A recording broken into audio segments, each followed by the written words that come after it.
நல்லா இருக்கியாமா? நல்லா இருக்கியான்னு கேட்கவே முடியலையே. ஆளு ஒண்ணுக்கு பாதியா வத்தி போயிருக்கிய. அதெல்லாம் ஒண்ணும் இல்லம்மா. நான் 2 கிலோ வெயிட் கூடி தான் இருக்கேன். எனக்கு தெரியாதாடி? பாரு, ஒண்ணா உன் புருஷனை தான் கட்டி கொடுத்திருக்கு. உனக்கு அரிசியை பொங்கி 2 பேர் தின்னுட்டு பேசாம இருங்க.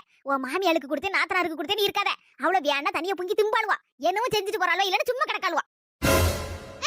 சரிம்மா, இனி நீ சொன்னபடியே நான் செஞ்சு விடுவேன். மர்மலா இங்க தான் நிக்கியோ. மர்மலா, கோழி குழம்பு வாசம் அடுக்கலையில இருந்து கும்முன்னு வந்துச்சு.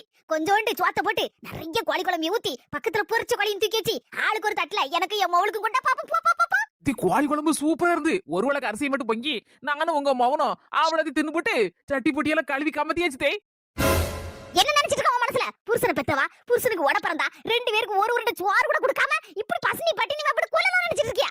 கொஞ்சம் முன்னால தானே இந்த வாயால சொன்னீங்க. ஒன்னா உன் புருஷனுக்கு தான் கட்டி கொடுத்திருக்கு. ஒரு வேளை அரிசியை பொங்கி நீங்க 2 பேர் தின்னுங்க.